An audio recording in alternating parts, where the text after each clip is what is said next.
On refait le Mac, le podcast chaque semaine. Vous retrouvez sur le site www.onrefaitlemacom, mais également sur la plupart des portails de partage de vidéos, sur Clubic une semaine sur deux, sur TF1 News, tous les mois dans le CD-ROM du magazine iCreate et désormais dans l'application iPhone qu'il faut télécharger absolument. On refait le Mac.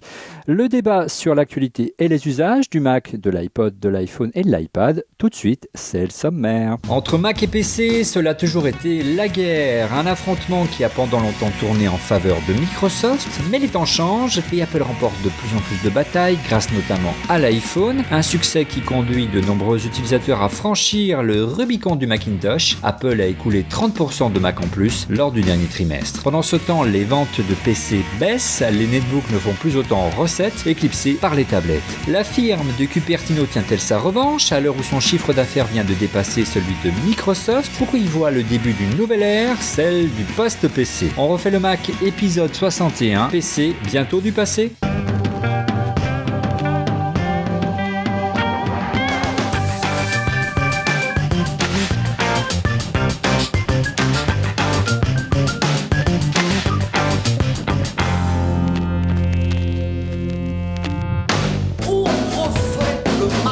Avec comme invité cette semaine, Julien Jay, qui est rédacteur en chef de Clubic. Bonjour Julien. Bonjour Olivier. On va parler du PC ce soir, c'est pour ça qu'on t'a demandé de venir. Oui, il y a beaucoup à dire. Cédric Ingrand de la chaîne Info. Bonjour Cédric. Salut Olivier, donc ça y est, il y a un utilisateur de PC, mais comment il fait comment on arrive à lui parler? D'abord, il y a des plateformes de vidéo où on peut parler à des gens qui ont des PC? Ouais, il y a Skype, et puis bon, on peut vous le dire, il utilise un Mac ce soir. Il avait un Mac dans le placard, c'est bien cela. Autre invité que vous connaissez bien, on refait le Mac, c'est Rodrigo Sepulveda Schulz, blogueur, podcasteur, investisseur, entrepreneur. Cycliste, à 16 heures perdues. Très joli Lucerne d'ailleurs. Oui, il nous a montré ça avant l'émission, mais on avance. Rodrigo, ça va bien? Ah bah, c'est ce que j'allais vous dire. J'ai fait mon stock tout à l'heure. Ouais. Nouvelles chaussures de vélo, nouvelles pédales, nouvelles selles, nouvelles cuisses, ça. Qu'est-ce que j'ai oublié? Ouais. Et il n'y avait pas les mitaines rembourrées au gel. Voilà, donc je suis sûr que ça va passionner l'ensemble des gens qui nous regardent. Et dernier invité, c'est Monsieur X, qui est un ancien responsable d'Apple, qui avance comme chaque semaine, visage masqué. Bonjour Monsieur X. Bonjour Olivier. Bon, moi j'aimerais bien faire Rodrigo Sepulveda comme métier. Ouais. Parce que si je me souviens bien, il a fait golf ce matin, vélo cet après-midi. Ouais. J'échange volontiers ma journée contre la sienne. Bienvenue dans le... J'ai quand même déjeuné avec un VC, un entrepreneur. Ouais. Et ensuite... surtout, on a surtout vu les photos de ce qu'il a mangé, plutôt que les photos des gens avec qui il l'a mangé. Donc c'est bien, il a des priorités dans le bon ordre. J'aime bien l'expression lever des fonds. Hein. Bref, passons. Messieurs, il semble qu'année après année, que le Mac tient sa revanche face au PC. Les résultats financiers d'Apple étaient encore excellents ce trimestre. Pour la première fois, il dépasse Microsoft. C'est vraiment un tournant historique. En bénéfice, cher ami. En bénéfice, avec près de 5,99 milliards de dollars contre 5,23. Hein. Je parle sous le contrôle de Rodrigo qui nous regarde. Et de manière générale, il semble, selon les chiffres de différents analystes, que ce soit IDC ou Gartner, qu'on assiste dans le même temps à une érosion des ventes de PC. En gros, il y a à peu près entre 80 et 85 millions de PC qui se sont échangés ce trimestre, alors qu'on en attendait plus. Alors, comment interpréter ces chiffres? Première question pour Julien. Julien, est-ce que le PC, quelque part, aujourd'hui, ne fait plus rêver? Non, le PC fait peut-être plus autant rêver qu'auparavant. Cependant, il convient quand même de remettre en perspective les chiffres qui ont été annoncés par les analystes Gartner et IDC. Les analystes. Nos chers amis les analystes. Donc l'un, Gartner, c'est moins 1,1%, c'est ça? Ouais. Il est peut-être un peu tôt pour crier la mort du PC. L'autre, c'est 3, quelque chose... %. 3,2%. Moi, voilà, je pense que ces annonces d'analystes, elles sont peut-être un petit peu prématurées, surtout quand dans le même temps, les résultats d'Intel font état d'une croissance de 25% du chiffre d'affaires. Il me semble que si les ventes de PC baissaient, les résultats trimestriels d'Intel seraient quand même nettement moins bons. Cédric, je te vois trépigner. Non, je trépigne pas, mais il a raison, Julien. Quand on dit 1,1% de baisse sur un trimestre, c'est difficile d'en tirer des projections définitives sur l'état du marché de l'informatique. D'autant qu'en fait, et c'est une question que j'ai plus qu'une constatation. Quand Gartner dit 1,1%, est-ce qu'on compte les Mac là-dedans? Parce que la question, c'est est-ce que c'est de savoir est-ce que les Mac gagnent sur le... Bon, bah d'accord. Alors si c'est les ordinateurs. C'est d'accord. Ah oui, donc c'est les ventes des ordinateurs. D'accord. Donc c'est au global 1,1% de baisse. Il faudra voir les trimestres. Faudrait que sur un an ça se confirme pour qu'on en tire des conclusions définitives. Mais je suis d'accord et j'avais la même observation que Julien, c'est que si Intel arrive à faire 25% de bénéfices en plus, c'est pas en vendant des composants de plus en plus chers, parce que c'est pas ça le sens du marché. Et c'est pas c'est pas les mobiles qui prennent le relais chez Intel. Je pense qu'un meilleur chiffre que Gartner, qui est quand même bon. Aussi une entreprise qui est là pour nous vendre ses rapports, je prends des ventes de processeurs.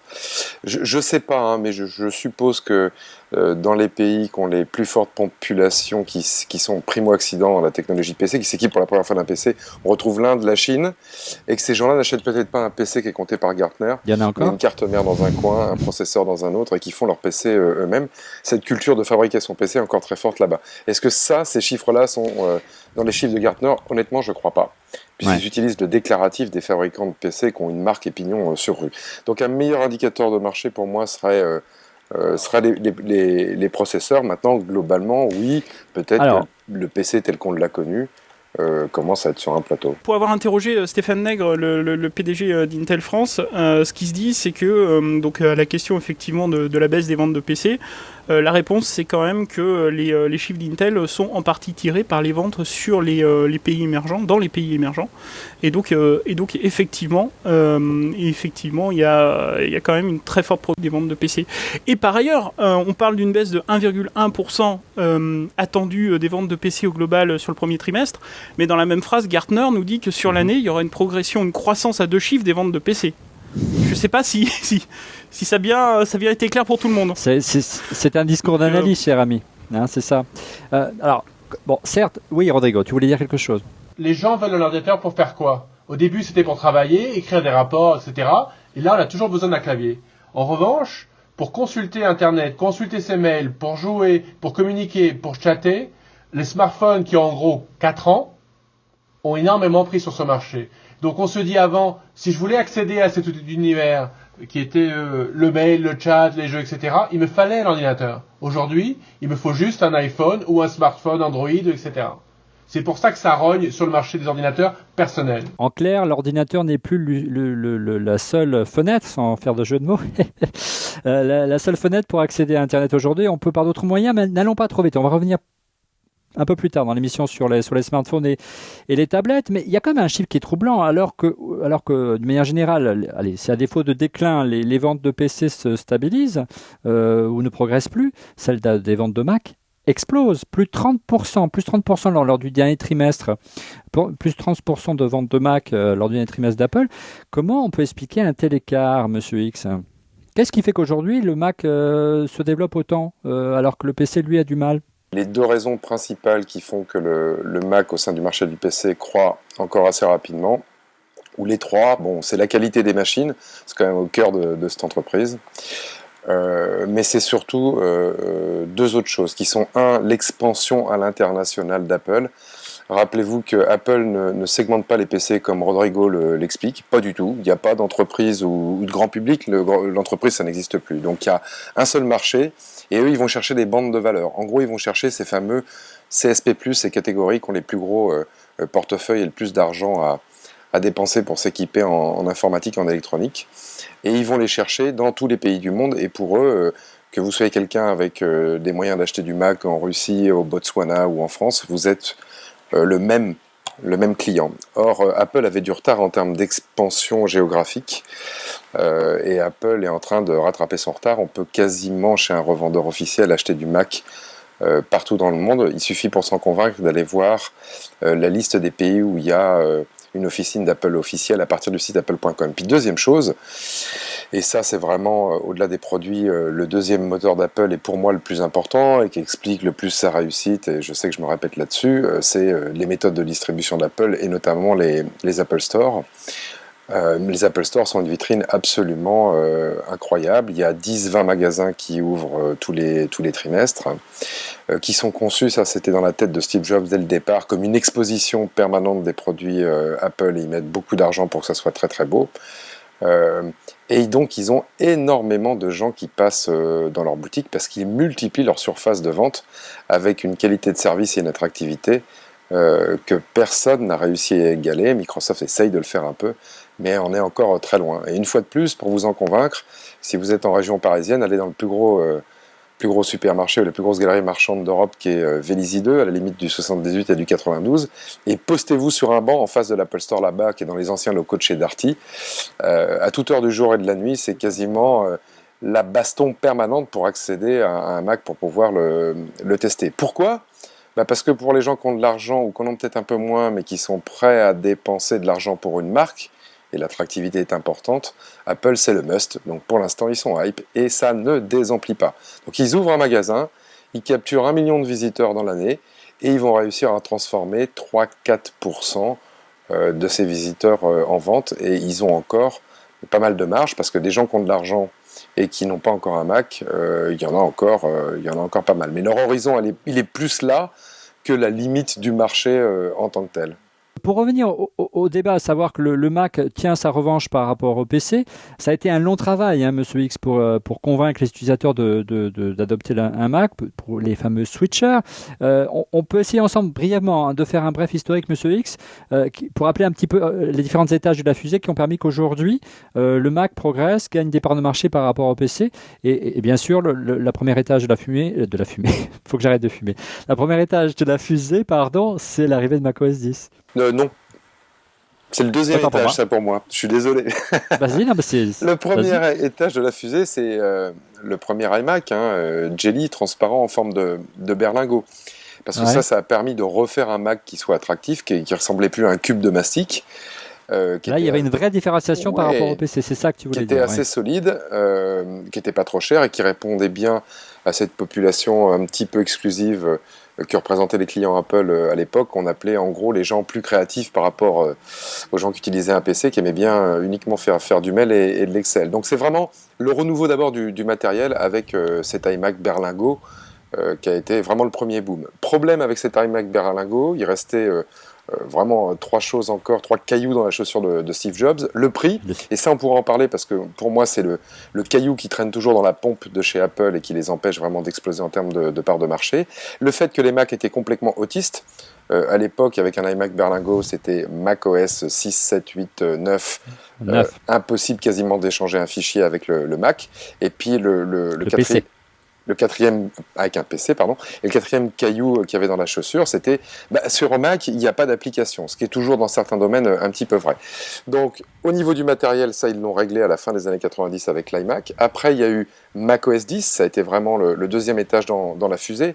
Ça a pris beaucoup de temps. Moi, je me rappelle avoir bataillé avec des employés de chez Apple pour qu'ils passent à macOS 10. Et en cachette, ils rebootaient leur machine sur macOS 9 parce qu'ils avaient leurs petites habitudes. Donc ça a pris des années, mais ça a été relativement bien fait. C'est de par la technologie, la connaissance des interfaces aux machines qu'avait Apple. Et puis le troisième étage, qui est vraiment parti plus fort même peut-être que ce qu'Apple attendait, c'est la partie application. Et là, ça s'est pas fait tant pour moi vis-à-vis de macOS 10, parce que qui dit faire des applications dit des éditeurs et des gens qui sont capables de développer sur la plateforme Mac. Ça, c'est le bénéfice de l'iPhone notamment. Qui a ramené plein de développeurs sur la plateforme Mac au sens large et qui a permis, faisant connaître la plateforme Mac aux développeurs de plus en plus, aussi de les intéresser à la plateforme macOS 10 et par rebond, peut-être de développer sur des applications macOS 10. Donc ce troisième étage de la fusée où on revoit des gens comme AutoCAD qui nous crachaient à la figure, moi quand j'étais chez Apple, revenir sur la plateforme Mac, c'est par effet de rebond de l'iPhone et de ces fameux App Store qu'on voit aussi apparaître sur le Mac en tant que tel. Le quatrième caillou, et il est toujours là, c'est le prix. Et je finis en vous rappelant une phrase de Steve Jobs, en dessous de $500, on ne construit que de la merde. Donc des netbooks. Oui, et puis Steve Jobs aime bien la comparaison avec BMW pour les constructeurs automobiles. Mais et puis surtout, tu n'as pas parlé d'une chose, mais qui est vraiment un tournant et qui a fini de convertir ou commencer à convaincre les utilisateurs de PC à croire que le Mac a gagné. Non, ils n'ont pas encore gagné ce soir, mais d'un jour nous vaincrons. Non, je dis ça pour que ça troll sur Public. Voilà, tu veux que je te donne la part de marché de Mac OS X c'est ça Non, on en parlera après. Non, mais ce qui a vraiment fait basculer, je termine, ce qui a vraiment fait basculer, c'est mon émission, bon sang. Ce qui a vraiment fait basculer, vraiment, qui a été vraiment un vecteur de switch, c'est bien sûr l'adoption de la puce Intel, Julien ou Cédric. Ah bah c'est évident, on va revenir sur Intel parce que cette histoire-là, elle n'est pas finie. Mais c'est la suite de ce que Monsieur X disait tout à l'heure. C'est vrai que pendant un temps, quand tu avais un Mac, t'étais un peu seul au monde en termes applicatifs, mais même, souviens-toi, les complications qu'il y avait à parler au reste du monde. Alors c'est vrai qu'Internet a fait beaucoup, parce que bien heureusement, Internet n'est pas un standard qu'Apple a inventé, sinon il n'y aurait pas d'Internet. Et en plus, on n'avait pas le lecteur de disquette, en plus, souvenez-vous. Oui, c'est vrai, mais ça c'était pas un mal. Moi j'étais dans la presse PC à l'époque, et je faisais des éditos en disant quand même, bien joué les mecs, parce que finalement on n'en a plus besoin. Oui, c'est vrai que l'arrivée d'Apple dans le monde Intel a quand même accéléré le fait qu'on puisse choisir le système qu'on fait tourner sur son Mac, et du coup ouvert le choix aux gens du monde PC, c'est les campagnes Switch, en leur disant regardez, vous pouvez venir sur le monde Mac, et puis finalement tout ça est pas si étranger au monde que vous connaissiez jusque-là, donc le Switch marche bien. Mais enfin, on se rend compte quand même que Switch, ça fait combien de temps? Ça a 10 ans maintenant. Non, pas tant que ça, mais oui, la campagne, mais le passage au monde PC, c'est à la puce Intel, c'est 2005 de mémoire. Oui, non, bien sûr. Et pourtant, le marché s'est pas retourné depuis. Donc de fait, il y a quand même des aspects. Il faut jamais oublier que dans le monde réel, les gens ils achètent du prix, ils achètent du rapport prix-performance, ou peut-être du rapport prix-performance-design, ce qui aide pas mal Apple, mais que ça reste encore pas du tout la machine de Monsieur Tout le Monde. Et là, c'est vrai qu'on dit les Apple Store, etc. ont énormément demandé. C'est vrai. Pourquoi il n'y a pas de PC Store? Parce qu'il y a déjà la Fnac, il y a déjà Carrefour, il y a déjà etc. Tous ces endroits où on a déjà des éventails d'offres qui sont assez larges. Et qui sont de gros vendeurs d'Apple aussi, accessoirement. Oui, absolument. Oui. Pourtant qu'ils arrivent à avoir des machines. J'ai envie de revenir juste sur un point, sur effectivement l'adoption des puces Intel par Apple. Je pense que ce jour-là, Steve Jobs a mis un petit peu son ego dans sa poche et a fait un très très bon choix, dans la mesure où effectivement, à un moment donné, le PowerPC ne pouvait plus suivre.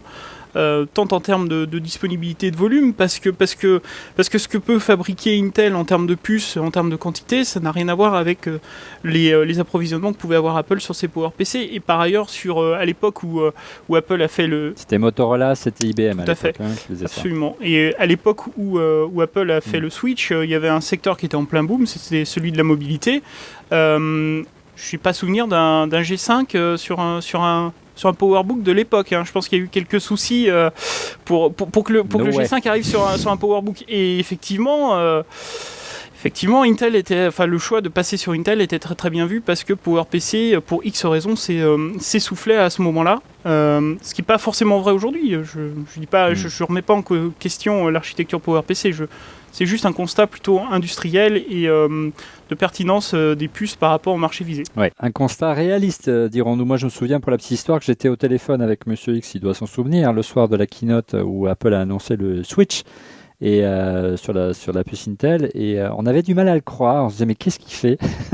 Souviens-toi, Monsieur X. Ouais, j'avais perdu. Mais c'était une période bénie où on pouvait téléphoner aux responsables d'Apple. Ça a bien changé. J'avais perdu un très gros pari ce jour-là. Bah oui. Un de plus. Alors, c'est intéressant ce que vous disiez aussi, Cédric, parce que le prix, c'est important. Il semble qu'Apple ait fait véritablement le choix de faire un positionnement moyen et haut de gamme avec ses ordinateurs, et de prendre en sandwich, voire sur différents fronts, les constructeurs de PC et le monde Windows en général. Donc, d'un côté, il y a l'ordinateur, il y a le Mac qui gagne des parts de marché, mais plutôt sur le moyen et haut de gamme. Et de l'autre, tu le disais tout à l'heure, Rodrigo, il y a le smartphone qui gagne des parts de marché importantes, parce que c'est plus un passage obligé de l'ordinateur. Et puis, il y a l'iPad, messieurs. Ouais. L'iPad, oui, mais c'est plutôt la catégorie tablette qui fait que ça prend sur les acheteurs d'un ordinateur personnel. Oui, absolument. Autant, moi, je peux pas croire à une conférence frontale sur le marché entre d'un côté l'ordinateur, de l'autre côté le smartphone. C'est-à-dire que on n'arrive pas dans un magasin en disant qu'est-ce que j'achète? Est-ce que j'achète un ordinateur ou un téléphone? On n'en est pas encore là. L'ordinateur et la tablette, je pense que c'est plus... j'achète d'abord le smartphone et j'attends un petit peu avant l'ordinateur. En tout cas, oui, une chose est sûre, c'est que la croissance... Laissez-moi aller au bout de mon raisonnement. Oui. C'est que autant je suis pas certain non plus qu'on arrive en magasin en disant est-ce que j'achète un laptop ou une tablette. Autant ce qui est très vrai, c'est qu'une fois qu'on a une tablette dans les mains, ça ralentit puissamment le rythme de renouvellement de l'ordinateur qu'on a par ailleurs. C'est-à-dire que tout à coup, on a moins besoin de changer de machine, etc., etc. Donc je pense que c'est plus une sorte de croissance organique des tablettes qui va manger un peu sur le PC, plus que vraiment la comparaison A, B, enfin tu vois, le baril de lessive X, le baril de lessive Y, est-ce que je prends l'une, l'autre, etc. Ce qui est intéressant lorsqu'on t'écoute, Cédric, c'est qu'on s'aperçoit que les smartphones, et tu le disais Rodrigo tout à l'heure, et les tablettes, il y a une capacité d'attraction bien supérieure à celle des ordinateurs, une innovation et une croissance que n'ont pas aujourd'hui les ordinateurs. Et quand je disais tout à l'heure, Apple a fait un coup de poker, c'est que c'est certainement l'un des premiers constructeurs à l'avoir compris, avec l'iPhone en son temps et l'iPad aujourd'hui. Voilà. Et si on associe les ventes de Mac aujourd'hui et les ventes d'iPad, on arrive à quelque chose comme près de mémoire, je ne trouve pas le chiffre, mais c'est pas grave. 8,45 millions, je termine, 8,45 millions d'exemplaires, que ce soit Mac et iPad confondus. Et là Apple, et on est au début de l'iPad, de l'ère de l'iPad, on peut penser que, et là c'est presque 10% des ordinateurs vendus dans le monde. On n'est plus sur le même registre. Tu parles donc de 8,5 millions de ventes cumulées entre les Mac et les iPads, ce qui est effectivement le chiffre approximatif. Pour info, Intel estime qu'il va livrer à peu près 400 millions de puces pour PC dans le courant de l'année 2011. Ça permet de remettre les choses en perspective. J'aime bien resituer un petit peu le débat sur les chiffres. Alors, certes, Julien, effectivement, ça paraît important, mais en fait, ça, c'est des chiffres à l'année. Et on le disait en début d'émission, Gartner et IDC ont annoncé qu'ils se vendent à peu près 80 millions de PC dans le trimestre, donc 8 millions d'iPad et de Mac, ça représente mine de rien 10%, mais c'est vrai que sur l'année, ça fera plus. Et puis l'iPad, on est au début, dans les 8 millions 8,45 millions que je t'ai donné, on compte quasiment pas l'iPad 2, et on sait que les ventes de l'iPad 2 sont assez tenues. Alors, il est clair que la croissance, elle est sur les mobiles et les tablettes, et que aujourd'hui, il y a l'innovation dans ce domaine-là, et que dans le PC, ça fait belle lurette qu'une manière on n'en a pas vu. Alors il y a quelques tentatives, on a vu des mix chez Dell de tablettes et de PC, un mix entre les deux. On a vu, tu m'en parlais avant le début de l'émission, Julien, chez Acer l'Iconia. Est-ce que quelque part ce genre de tentative c'est viable selon vous? D'abord, il faut continuer de toute façon à tenter des choses. Moi je sais parce que Intel, encore eux, on dit pas ça parce que c'est des amis, ils ont pris à leur charge une partie de la recherche sur le design des ordinateurs, parce qu'évidemment, comme l'a dit Monsieur X, les prix sont tels et les marges sont tellement fines que la R&D sur le futur de l'informatique, elle se fait finalement pas chez ces constructeurs-là, et plutôt chez Intel, qui de toute façon en plus finance ces constructeurs à coup de chéquier quand ils ont des problèmes. Du coup, eux travaillent beaucoup sur des prototypes, des reference design, comme on dit, de ce qui pourrait être le futur. L'Iconia, c'est un truc typiquement qui sort de ça. C'est un truc qu'on avait vu en proto. Julien avait vu le même que moi, j'imagine. Il y a 2 ans, avec des petits écrans tactiles au-dessus du clavier. Enfin, il y a 2 écrans tactiles, c'est ça, 2 écrans tactiles. C'est ton rêve. C'est la machine que tu aimerais que Apple fasse. Et oui, un Mac tactile avec un écran tactile et avec un clavier tactile aussi. Rêver, 2 grands écrans tactiles. Tu as le droit de rêver, parce que si Steve a pas envie de le faire, il le fera pas. Et donc tu vas être forcé d'aller acheter un Acer sur Windows 7. Et installer macOS dessus. Mets ta cagoule pour aller chez Carrefour quand même. C'est clair. On pourrait te reconnaître. Mais non, c'est normal que les constructeurs tentent de nouvelles choses. D'abord parce que eux, contrairement à Apple qui a pas besoin de faire des choses différentes d'Apple pour les vendre, eux ils ont besoin de se différencier. Donc faire une chose un peu différente, si ça te permet de sortir un peu de la masse des PC normaux, on va dire, c'est toujours une bonne idée. Et d'une manière générale, c'est vrai que ces dernières années, je me tourne vers Julien ou vers même Rodrigo si vous dire quelque chose, ou Monsieur X qui, on peut le dire, il a travaillé du côté obscur de la force avant d'être chez Apple. Il y avait une course à la puissance de manière qui était vraiment le leitmotiv du marché des constructeurs de PC. Et cet argument de vente, Apple l'a complètement blackboulé, même si ça reste quand même un argument de vente, mais plus le principal. Et aujourd'hui, on tend plus vers d'autres éléments que ça, messieurs, notamment l'autonomie. Oui, Julien. Je prends la main.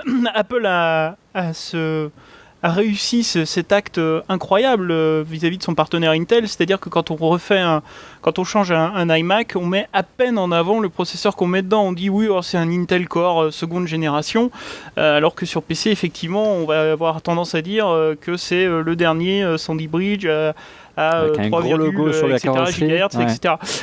Et globalement, il y a cette idée de dire que effectivement, dans l'industrie PC, le fait de proposer plus 20 ou plus 30% de performance en plus à chaque nouvelle génération de puces, ça suffit plus à faire vendre. Effectivement. Cédric. Mais non, il y a deux raisons pour lesquelles Apple, parce que le fait qu'Apple ne fasse plus de claim sur la performance des ordinateurs, ce qui n'est qu'à moitié vrai, ça l'était déjà pas à l'époque du PowerPC. Moi, je me souviens quand même des keynotes où on disait. Je me souviens de graphiques où on montrait qu'un G4 c'était combien de fois plus rapide qu'un Pentium 4. Tu te souviens de la publicité comme quoi le PowerPC grillait l'Intel, et l'Intel était aussi représenté en forme d'escargot. C'était et déjà amusant. À l'époque, des gens comme Julien à l'époque, mais Julien était trop jeune pour faire du benchmark à l'époque, à part peut-être déjà à la maternelle. C'est ce que tu crois. Moi c'est ce que je crois. Et c'était ridicule. Les gens qui faisaient les tests derrière disaient ah oui d'accord. Donc pour que le benchmark dise que le G4 va plus vite, ça marche. C'est vrai sous un filtre de Photoshop et c'est tout. C'était le seul qui était optimisé forcément. La raison pour laquelle aujourd'hui Steve, quand il arrive sur scène et qu'il lance un Mac, dit pas c'est la machine la plus rapide du marché. C'est évident parce qu'il a les mêmes processeurs que tout le monde. Et puis parce qu'en plus s'il parle pas des processeurs, c'est qu'il y a des fois où comme avec les derniers MacBook Air, ils ont quand même sorti des machines avec des processeurs qui avaient 2 ans pour des raisons de prix, de consommation, etc. Par Intel aujourd'hui, on peut le dire. Ouais, c'est ça. Donc depuis quelques mois. Tout à coup, la performance n'était plus vraiment un argument de vente pour ces machines-là. Donc il y a quand même des raisons pour lesquelles évidemment la performance est plus devenue une valeur ajoutée d'Apple. Et ben, quelque part, Monsieur X, Apple vraiment a compris que ce qui était important, c'était les usages plus que les performances. Ouais, tu as raison. Je crois que le cheminement de l'argumentaire marketing central chez Apple, il s'est fait d'abord de manière défensive et puis après de manière offensive. Défensive quand il s'agissait de la puissance, parce que comme vous l'avez très bien expliqué, on avait beau expliquer que l'architecture PowerPC était plus rapide, c'était vrai uniquement que dans certains cas, et puis à quel prix. Donc Apple a glissé de cet argumentaire puissance après un argumentaire qu'on a appelé, au moins dans la partie entreprise, le TCO en anglais dans le texte, ou le coût total de possession. Donc tout le message qu'on avait, c'était de dire ah ouais, alors un Mac c'est plus cher, mais un PC c'est vraiment de la crotte, donc vous le changez tous les 2 ans parce que de toute façon ça tombe en ruine rapidement, alors qu'un Mac, au bout de 7-8 ans, il marche encore parfaitement. Donc c'était, oui, ça coûte plus cher, mais on le change moins souvent. C'était avant les puces Nvidia, ça. Ouais, quand ça a plus tenu parce que tout le monde fabrique ses microprocesseurs, ses cartes graphiques, ses caisses au même endroit. C'est les usages compris le pas, et notamment le message iLife, et c'est ce qui a le mieux marché chez Apple, avec un double message assez simple, qui est de dire d'abord je crée avec le Mac, alors qu'avec le PC je consomme. Donc un PC sous Windows c'est comme une télé, je l'allume, mon cerveau s'éteint, alors que sur un Mac je crée, je fais des choses fantastiques. Et c'était vraiment ce que représentait iLife. Je fais de la photo, je fais de la vidéo, je fais de la musique avec GarageBand. Ça a été vraiment ça. Et puis aujourd'hui, qu'est-ce qui reste de tout ça ? Moi je trouve Apple, et ça c'est un peu mon discours depuis 2-3 ans, un peu sec, parce que iLife n'évolue pas. Donc aujourd'hui, les gens achètent un Mac avec comme principal argument, bon c'est sûr, je m'en occupe pas trop, ça marche certainement mieux qu'un PC en termes de fiabilité au quotidien, mais surtout, une fois de plus, c'est hype, quoi. C'est le truc à avoir. Et moi j'ai vu beaucoup de gens se poser la question d'avoir un Mac, alors que globalement ils s'en fichaient complètement, simplement parce que a priori ça devait être le truc à acheter, mais sans véritable réflexion derrière. Ça monte un peu, mais c'est vrai aussi côté PC, que oui, moi je pense on est vraiment arrivé du coup là dans un marché de commodité, où acheter un PC est plus vraiment une question, ou un Mac est plus vraiment une question importante. Le débat il s'est porté plus sur les smartphones, ou sur les tablettes, où là il y a un vrai débat d'usage. Est-ce que je dois en acheter une ? Est-ce que ça va remplacer mon PC ? Est-ce que c'est vraiment utile ? Est-ce que c'est pas du consumérisme pur et dur ? Pour quel usage, etc. Mais je trouve Apple un petit peu sec, ou aussi sec que peut-être les gens du PC que je critiquais il y a quelques années. Moi, je suis suffisamment vieux pour utiliser des PC très longtemps et des Mac d'avant. Et c'est vrai qu'il y a avant, Mac, c'était pas compatible. C'était la crainte principale des gens, c'est que si j'achète un Mac, je suis restreint dans mon univers personnel. Ça tournait au début sur AppleTalk, TCP/IP était une extension sur System 6, System 7, si vous vous souvenez. On a oublié ça, on a pu interconnecter tout. Ensuite, la question était, j'ai pas de logiciel. Ils en ont proposé plein, gratuitement d'ailleurs, qui est intégré dans le prix, iLife par exemple. Mais des gens se sont développés. Et dans le monde de l'entreprise, pendant très longtemps, on n'avait pas Office pour Mac. Et on se disait, quand je lançais un fichier sur Office pour Mac, il n'allait pas s'ouvrir pareil, il n'allait pas être utilisé pareil sur PC. Maintenant, ça y est. En fait, on a enlevé tout. Tu veux dire qu'il était mieux sur Mac? Pas forcément, d'ailleurs. Il n'y a pas les macros sur Excel, par exemple. Ouais. Sauf la dernière version, enfin bon. Et la dernière tendance qui a fait que ça a totalement gommé ce problème de compatibilité entre PC et Mac, c'est que les applications sont portées de plus en plus sur le web. Et aujourd'hui, quand on commence avec un Mac, on peut pratiquement tout avoir directement depuis sur le web sans avoir besoin d'installer des applications locales. Donc, à la question, est-ce que si j'achète un Mac, qui était le point encore il y a 5-6 ans, je vais être isolé dans mon univers. Aujourd'hui, c'est totalement compatible avec le reste du monde et ça enlève beaucoup de barrières à l'entrée. Le deuxième point, c'est les personnes qui sont un peu plus novices sur l'univers PC vont pas aller l'acheter rue Montgalais ici à Paris par exemple, donc c'est les meilleurs prix, ou fait soi-même, mais vont aller chez Darty à la Fnac ou à la Fnac parce que il y a du conseil à l'accompagnement. Et ce qu'a fait Apple avec sa distribution, je reviens un petit peu en arrière. D'abord, son marketing pour faire venir les gens dans le magasin, c'est énorme. Et ce marketing-là n'est pas égalé par les Dell ou les Sony du monde. On en voit très peu des publicités télé aux 20h, etc. Ou juste avant. Tout ça, c'est grâce à Monsieur X. Ouais. Ça fait que les gens viennent dans les Apple Store aujourd'hui. Et à l'Apple Store, ils ont fait un truc extraordinaire, c'est que c'est des gens qualifiés et formés. Et il y a le Genius Bar. Et que vous partez un Genius Bar, vous pouvez parler à personne puisqu'ils sont bookés plein de gens à l'avance. Et les gens se disent, tiens, comment est-ce que je fais pour fermer mon fichier? Comment je fais pour sauver mon fichier? Donc effectivement, Apple, messieurs, Apple progresse. On va voir dans les semaines qui arrivent là l'arrivée du dernier étage de la fusée après toutes les évolutions qu'on a connues ces dernières années avec l'arrivée notamment de Lion qui tente quand même un pont entre l'univers de l'iPhone, de l'iPad et du Mac pour essayer encore d'attirer un peu plus de monde. On va voir si ça va être le miel pour les abeilles. Surtout qu'il y a quelques indices que nous donne Steve Jobs sur l'avenir, sa fameuse vision, et pour lui, sa fameuse vision, c'est celle de l'ère du post-PC. Qu'est-ce que ça veut dire selon vous, l'ère post-PC, messieurs? Pour conclure. Ça n'existe pas pour l'instant. Je sais pas, quand j'ouvre une boîte d'un iPad, pour l'allumer, il faut que je le connecte à un PC ou à un Mac. Donc moi je veux bien qu'on parle de post-PC, mais pour l'instant c'est juste un concept creux qui repose sur rien. Le jour où Apple ouvrira son écosystème et dira Steve, si tu nous écoutes, pardonne-lui. J'ai plus besoin d'iTunes pour initialiser mon iPad ou mon iPhone. On pourra parler de post-PC. Et là, effectivement, je pourrais conseiller à ma mère d'acheter un iPad. Mais pour l'instant, cette ère du post-PC, c'est un terme marketing qui repose sur pas grand-chose, à mon sens. L'idée de l'ère post-PC de Steve Jobs, c'est de dire qu'en gros, les ordinateurs vont être cantonnés à un usage purement utilitaire, un peu comme une machine à écrire, et qu'on va voir arriver plein d'appareils, si ce n'est pas le cas déjà aujourd'hui avec les smartphones et les tablettes, qui seront autant de fenêtres ouvertes sur des usages liés au numérique. Et en gros, l'ordinateur finira au musée. Cédric, je te vois sourciller. Ouais, il y a un truc qui me fait peur dans cette vision-là. Ouais. Vraiment, il y a un truc qui me fait... Mais vraiment, l'ordinateur, ça a été un fantastique outil de création.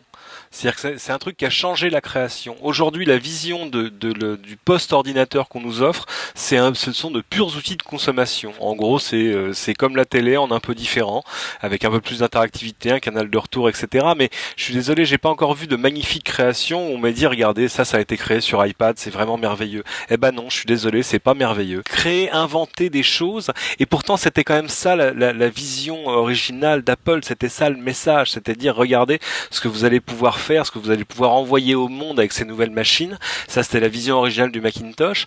Et là, j'avoue, quand on me dit la vision du post-PC, c'est la tablette, pour l'instant, c'est un peu une vision au rabais, quoi. Enfin, pour l'instant, c'est surtout une sorte de buzzword marketing, parce que quand ce sera la moitié du marché de l'informatique, on en reparlera, et puis peut-être que les outils auront évolué, et qu'on pourra enfin créer des choses avec. Mais je veux dire, aujourd'hui, taper un courrier sur un iPad, c'est quand même plus une punition qu'autre chose. Donc on va dire que c'est l'outil qui est pas encore à l'échelle de la vision. Mais ça va évoluer, sinon c'est quand même une vision flippante. Au départ, l'ordinateur était une boîte qui faisait tout et qui n'était pas connectée. Son évolution a été Et pas si facile d'emploi non plus, hein, Rodrigo. Oui, bien sûr. On se souvient des PDP-7 et des PDP-11 où il fallait changer les switches pour programmer le truc avec les lampes à switch, on se souvient des PC sous MS-DOS déjà. Enfin, tu vois, on se souvient même de Windows 3.1 aussi. Et des Apple II sur CPM80, oui, tout ça. Ouais. Bon, ensuite, il y a à peu près 10-15 ans, on a connecté l'ordinateur et on a pu déporter des ressources. On est revenu un petit peu au mode client-serveur des années 70. L'évolution que l'on voit aujourd'hui, et c'est ce qu'il faut résoudre, c'est qu'on a de plus en plus d'appareils connectés qui se spécialisent. C'est le premier point.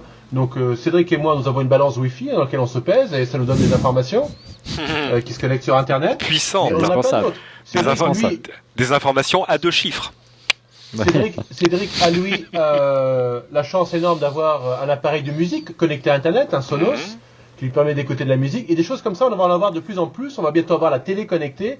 Donc on va devoir gérer, premier point, un ensemble d'appareils chez soi ou dans son univers connectés à tout ce bordel. Ça, c'est le premier point. Le deuxième point, c'est que moi, j'utilise pour mon computing, comme on dirait en anglais, 3 ou 4 appareils différents. J'utilise mon ordinateur, quand je me balade, mon laptop. Pour lire, j'utilise ma tablette, mon smartphone. Et ça, c'est un vrai problème. C'est comment est-ce que je gère ces 4 appareils. Au début, j'en avais un que je partageais avec plein de gens. Maintenant, j'en ai plein tout seul. Et là, c'est pas encore ça, chez Apple. Mais ce que tu dis, Rodrigo, ça montre que certainement la tablette est un des avenirs du PC. Et cet avenir, il est triple. Il est un pour les fous de technologie comme toi, parce que je veux dire, avoir 4 machines, ton iPhone, ta tablette, ton laptop et ton PC, peut-être qu'arrivera un jour où avoir un seul appareil mobile, une tablette très puissante et tout le temps connectée à Internet, ça te suffira et ça te simplifiera la vie. Et puis après, il y a en entreprise et dans le grand public. Voilà. En entreprise, moi je pense que la tablette peut avoir une place. Il y a un problème de prix et de fiabilité, mais il faut imaginer une tablette un peu spécialisée, connectée à Internet en permanence ou à ce gros mot qu'on appelle le nuage, le cloud. Et puis la tablette va permettre d'éliminer le stockage local. Et puis ça sera parti et ça sera plus pratique que les PC qu'on a au bureau ou les laptops qu'on a au bureau. On aura un écran connecté à Internet, on pourra le balader en réunion facilement. Et puis peut-être que cette tablette, elle aura une meilleure autonomie qu'un laptop, donc je ne serai pas tout le temps en train de le recharger. Donc la tablette peut être l'avenir du PC en entreprise, parce que les services et les applications déportées sur le net. Et puis pour la maison, et là, n'en déplaise à Cédric et à moi, oui, on se transforme en consommateur de médias et plus en créateur de médias, mais ça, même Steve Jobs a retourné complètement sa veste, puisqu'aujourd'hui, on le voit avec Apple TV, et ça ne devrait pas être fini, il met beaucoup de son attention là-dessus. Restera, on va dire, 2 niches très très particulières. Côté Mac, les designers, les créateurs, qui continueront peut-être à utiliser des grosses bécanes issues du monde Mac, par goût, par beauté de Mac OS X, ou parce qu'ils sont attachés à cette marque. Et puis côté PC, ce qu'on appelle les hardcore gamers, ou les gens qui ont besoin de faire du calcul. Mais au milieu de ça, il y a un espace fantastique pour la tablette, c'est-à-dire le commun des mortels qui est nous. Et cette tendance dont on parlait au début de l'émission, qui est pas de croissance pour le PC au premier trimestre, il va être effectivement vachement intéressant de la suivre. Et moi, là, je crois qu'Apple, une fois de plus, peut-être a pas gagné, c'est prématuré pour le dire, mais a mis le doigt sur quelque chose qui fait mal, c'est-à-dire la fusion des tablettes et des PC dans les études de type Gartner. Et s'ils le poussent, c'est qu'ils ont des perspectives qui leur laissent à penser qu'il y a une belle carte à jouer là. Je vous propose de terminer le débat dans les commentaires de Clubic là en dessous. Les trollers, ils vont se lâcher. Mais juste une dernière question à Julien avant de conclure. Est-ce que véritablement les 2 grands acteurs que sont Microsoft et Intel, tu penses qu'ils vont reprendre la main et qu'ils nous préparent des surprises dans les mois et les années qui viennent? Alors, Intel à son nouveau directeur de la créativité, will.i.am, donc je pense qu'avec l'un des chanteurs de Black Eyed Peas, ça promet de grandes choses pour le PC. Ah bah oui. Non, bon, ça c'est c'était pour... Il était chez Apple avant, il faut le dire. Moi, du temps que j'étais chez Apple, il nous mangeait dans la main avec un gros chèque. Le carnet de chèques d'Intel, il est quand même encore plus épais que celui d'Apple, c'est ça? Non, mais globalement, moi, ce que je pense, c'est qu'effectivement, sur le PC, il n'y a pas des masses d'innovation. Je suis tout à fait d'accord avec vous. Maintenant, regardez les refreshs successifs d'iMac. C'est quoi? On change le processeur, on met un écran éventuellement plus grand, on met une webcam HD. Je veux dire, il n'y a pas non plus de révolution. Il est où l'iMac avec écran tactile? Donc, l'évolution sur les ordinateurs, Il est nulle part, on vous l'a déjà dit. Bah oui, bien sûr, pas, mais l'évolution en termes de design, que ce soit sur PC ou sur Apple, pour ce qui est vraiment de la catégorie ordinateur, me paraît pas plus bouleversifiante d'un côté que de l'autre. En revanche, pour parler de Microsoft, effectivement, il y a Windows 8 qui arrive, et là, faut voir effectivement ce que Microsoft prévoit avec Windows 8. Je rappelle quand même qu'il y a une version ARM de Windows 8 qui va sortir. Que ça a un impact assez considérable si Microsoft arrive à bien exécuter la chose, ce qui connaissant Microsoft est peut-être le problème, mais effectivement si on a un Windows 8 qui est sur tablette avec une interface... Et c'est un Microsoft assuré qui parle, hein, c'est le seul Microsoft fanboy que je connais. Oui, non, mais on va pas le dire trop fort. Mais globalement, effectivement, ce Windows 8, qu'on retrouverait sur les PC de bureau, sur les ordinateurs portables et sur les tablettes avec une interface différente, qui est l'interface métro, et qui est le seul truc réussi sur Windows Phone 7, ça c'était la parenthèse. Ça peut effectivement être un bon atout et quelque chose qui redynamise les ventes de PC, compris tablette. Bien, ce sera le mot de la fin, une note d'espoir pour les utilisateurs de PC. Même Monsieur, si je suis pas du tout d'accord. Non. Mais on aura... je garderai mon commentaire voilà, pour les très bien. Justement, messieurs, on passe à vos coups de cœur. On refait le Mac. Mon coup de cœur, on a beaucoup parlé d'ordinateur aujourd'hui, d'histoire, de futur. De l'histoire, parlons-en encore une fois. Et mon coup de cœur, c'est une association, ça s'appelle emo5.com. C'est une association dédiée à la préservation et à la diffusion du patrimoine numérique. Elle dispose de l'une des plus importantes collections d'ordinateurs et de consoles de jeux d'Europe. Pas mal de Mac notamment, et même des raretés comme les ordinateurs de Next. Merci Cédric. Voilà, et un petit coucou à Paul Rony qui nous regarde souvent à Refait le Mac et qui a bricolé pour rénover ses ordinateurs. Donc voilà, si vous avez des ordinateurs en rab, si vous voulez les aider, ils cherchent des bénévoles. Voilà, emo5.com. Cédric. On a ici des Mac fanboys, on a un Microsoft fanboy en la personne de Julien. Moi, il faut que je fasse un aveu. Je suis depuis longtemps un Intel fanboy. Non. Parce que je suis désolé parce que oui. Quand on regarde les choses qui sont vraiment importantes, est-ce que les uns et les autres ont inventé. Monsieur. Ah mais moi je fais mon coming out de Intel fanboy tout le temps. Ça fera plaisir Intel, à AMD. C'est continue. Ouais mais non mais AMD ils sont arrivés après, ils sont des suiveurs. Aide-moi un petit peu. Non seulement ils ont inventé des choses qui là pour le coup ont vraiment changé nos vies à tous, parce qu'il y aurait pas d'Intel, et on serait pas en train de faire ce qu'on fait ce soir. Moi il y a des moments quasiment émouvants dans ma carrière, et ça je m'en souviens, mon interview de Gordon Moore faite dans un couloir en 5 minutes parce que c'est un vieux monsieur et que il a même plus de contrat chez Intel, donc il était pas forcé de répondre à mon interview, et ce vieux monsieur qui vous dit quand même c'est bien, hein, le silicium c'était une belle découverte, et il vous dit ouais mais on a eu de la chance en fait, hein, on aurait pu partir sur une piste de recherche totalement différente et ça aurait donné des résultats différents, et c'est là vous vous dites que finalement le monde aurait pu être totalement différent de ce qu'on connaît aujourd'hui. Et Intel continue, parce que l'annonce du jour là aujourd'hui mercredi où on enregistre cette émission, c'est le Tri-Gate. C'est en gros jusque le plus petit composant des processeurs que vous avez partout, c'est le transistor. C'est ce truc qui est comme un interrupteur qui fait des 0 et des 1, fermé, ouvert, fermé, ouvert. Ce qu'Intel vient de faire, c'est inventer le transistor en 3D, c'est-à-dire qu'à la place dans un interrupteur, tout à coup vous en avez 3. Vous mettez 3 fois plus de puissance de calcul entre guillemets, même si il y a plus d'1 milliard de transistors dans les plus petits que microprocesseurs maintenant. En gros, ça veut dire que dans la même surface, vous allez mettre beaucoup plus de puissance et moins de consommation électrique. Et ça veut dire que ça y est, la loi de Moore qu'on croyait morte depuis 15 ans, c'est-à-dire où on disait la loi de Moore qui fait que la puissance des ordinateurs double tous les 18 mois et le prix descend, etc. C'est pas possible, ça peut pas tenir. Les courbes exponentielles tiennent jamais une vie. Et ben là, c'est continu et ça va continuer. Et en plus, il passe au 22 nanomètres. 22 nanomètres, c'est 1/5 millième de l'épaisseur d'un cheveu. Hein. Donc bon, bref. Donc voilà, ça veut dire que cette révolution-là va continuer. Deux autres choses, et je fais très vite. Première, souvenez-vous l'année dernière. Souvenez-vous l'année dernière quand Microsoft, quand il y avait une fuite de l'interface de Courier, qui était ce magnifique projet de tablette à 2 écrans écran qui serait sorti de chez Microsoft et qui finalement a été mis à la poubelle parce que ça aurait pas fait plaisir aux gens de la division Windows. C'était génial, on adorait l'interface, on trouvait ça super créatif. Eh bien, il y a une petite boîte qui est en train de développer la même chose, mais comme une application iPad, s'appelle Taposer. Alors pour l'instant, c'est vraiment prototypal, mais l'idée c'est d'arriver, Taposer, j'aime beaucoup. L'idée c'est d'arriver à séparer l'écran en deux et pour arriver à faire une drag and drop avec ses infos, etc., etc. Et dernière chose, et là c'est en 10 secondes, juste pour le fun, 2 touristes italiens vont chez Apple la semaine dernière, toute fin avril, j'imagine pour aller à l'Apple Store pour acheter un sweatshirt, le Factory Store exactement, pour acheter le même parapluie que Monsieur X, etc. Ils sortent, et là qu'est-ce qui se passe? Il y a une voiture qui s'arrête devant eux, la porte s'ouvre, et c'est Steve Jobs qui sort de sa voiture. Alors ils lui demandent, mais est-ce qu'on peut prendre une photo tous les trois? Jobs apparemment gentiment leur dit, vous êtes gentils, mais j'ai une réunion, on m'attend, je suis un peu en retard. Ah, il les a pas insultés, c'est bien ça. Non, il les a pas insultés, apparemment il a été charmant.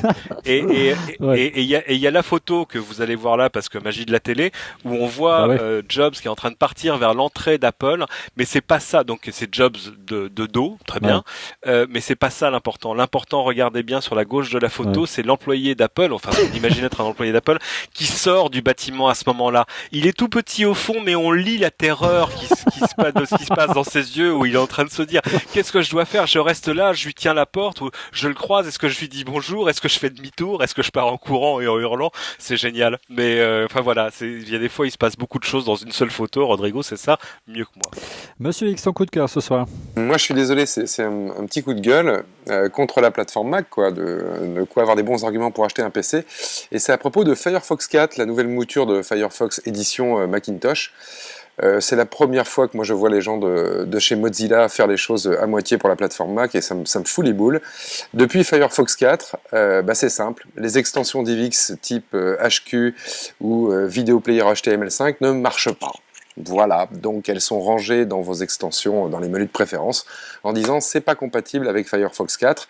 Et plus chiant encore, VLC, cette fameuse visionneuse vidéo universelle, sa version dite plugin, c'est-à-dire qui vous permet de lire des vidéos dans Firefox à travers ce système de décodage VLC qui est quand même universellement répandu, ne marche pas non plus avec Firefox 4. Donc vraiment un petit moins pour Firefox 4, et c'est une bonne raison de l'utiliser sur PC, où évidemment ça marche de manière nickel, donc les problèmes de compatibilité ne sont pas complètement disparus sur Mac. Et puis un petit coup de cœur quand même, ou en tous les cas une petite devinette pour mes amis PCistes, c'est quand même le thème du jour. Quelle est la différence, la seule qui reste entre le Mac et le PC? Eh bien elle est très simple, essayez d'emmener une fille acheter un PC un samedi après-midi, ou essayez de l'emmener à l'Apple Store, vous verrez une grosse différence. À l'Apple Store, vous irez bien accompagné d'une fille pour acheter un PC miette, et en plus, elle sera d'accord pour installer le Macintosh dans le salon de la maison, alors qu'avec votre PC, vous pouvez toujours rester dans votre bureau. C'est ça, la grosse différence. C'est moche ce que tu fais là, vraiment. Oui, mais c'est tellement bien. Tout ça pour pousser les gens à faire du trolling dans les commentaires, je trouve que vraiment, c'est assez moche. C'est une mission spéciale trolling ce soir, spéciale critique, on a été très technique, moi, je voulais rebondir sur ce que disait Monsieur X, je me demandais si à la fondation Mozilla, ils n'avaient pas engagé des développeurs de chez Microsoft. Parce qu'avec Firefox 4, je me pose quand même la question. Mais... Oh la vache. Waouh. Voilà, pardon, c'était un troll. C'est pire que moi. Puisque tu as la main, Julien, ton coup de cœur ou ton coup de gueule? Je voulais vous parler en coup de cœur d'une carte graphique. Non, c'est une blague. Ça sera un coup de gueule. Qu'est-ce que c'est que ce truc? Ça sera un coup de gueule et le coup de gueule du soir, c'est ceci. Donc certains doivent reconnaître, ça s'appelle un Windows Phone 7. Un Windows Phone, je voulais saluer... c'est toi qui l'as acheté? Non, une attachée de presse de Microsoft va me détester si un jour elle voit ça, mais je voulais saluer l'ensemble de l'œuvre de Microsoft pour avoir tout fait pour tuer la plateforme Windows Phone 7 en à peine un an. Donc j'espère qu'ils ne peuvent que s'améliorer, mais en tout cas cette chose que je tiens dans la main, qui chargeait depuis ce matin à une autonomie inférieure à 24 heures sans passer de coup de fil. Quant à la mise à jour, la fameuse mise à jour Nodo, je vous raconterai même pas le procédé que j'ai utilisé pour... pour... ont oublié l'iPhone 3G un peu, je crois. Pour l'installer, mais honnêtement, Microsoft avait sincèrement, un produit assez frais, qui était pas trop mal, pas trop pompé sur l'iPhone, mais les faiblesses de mise à jour, l'ensemble des problèmes qu'ils rencontrent depuis le lancement en octobre dernier, font vraiment qu'aujourd'hui Windows Phone, je ne sais pas quel avenir il a, et j'espère vraiment que Nokia arrivera à redorer le blason de cette plateforme qui aujourd'hui est moribonde à mon sens. Voilà. Rodrigo, ton coup de cœur ce soir. Alors dans une émission d'avant, je vous avais parlé d'un logiciel sur Mac qui permettait de passer vos photos couleurs en noir et blanc. C'est super, ça s'appelle Nik SilverFX Pro 2 et c'est top. Et ben vous pouvez maintenant depuis la semaine dernière faire la même chose sur votre iPhone. L'application s'appelle Noir et vous avez tous les effets pour faire tous les photos en noir et blanc avec tous les effets que vous voulez, de contraste, de saturation, de luminance, de brillance et tout ça, c'est topissime. Eh bien merci messieurs, ce sera le mot de la fin. Merci d'avoir participé à ce 61e épisode de Refait le Mac, un numéro un peu particulier parce qu'on avait beaucoup de mal à ce que la connexion tienne. Merci Julien d'avoir participé à la première fois. On refait le Mac, tu reviens quand tu veux. On te retrouve bien sûr tous les jours sur Clubic. Cédric, on le retrouve dès samedi. L'horaire c'est 13h. C'est 14h10 et il y aura d'ailleurs les images des nouveaux transistors en 3D d'Intel et une interview et plein de choses. Rappelons-le. Dans plein écran sur LCI. Mais j'espère que Julien reviendra avant Windows Mobile. J'espère aussi. Rodrigo, on le retrouve dès la semaine prochaine dans Refait le Mac. Monsieur X pareil. Et je vous dis donc la semaine prochaine un numéro un peu exceptionnel si tout va bien la semaine prochaine puisqu'on devrait recevoir normalement Jean-Marie Hulot, qui est un ancien d'Apple, un ancien responsable de Next, qui a bien connu Steve Jobs, et la rumeur dit qu'il serait l'un des pères de l'iPhone. Info ou Intox. La réponse, la semaine prochaine. Au revoir.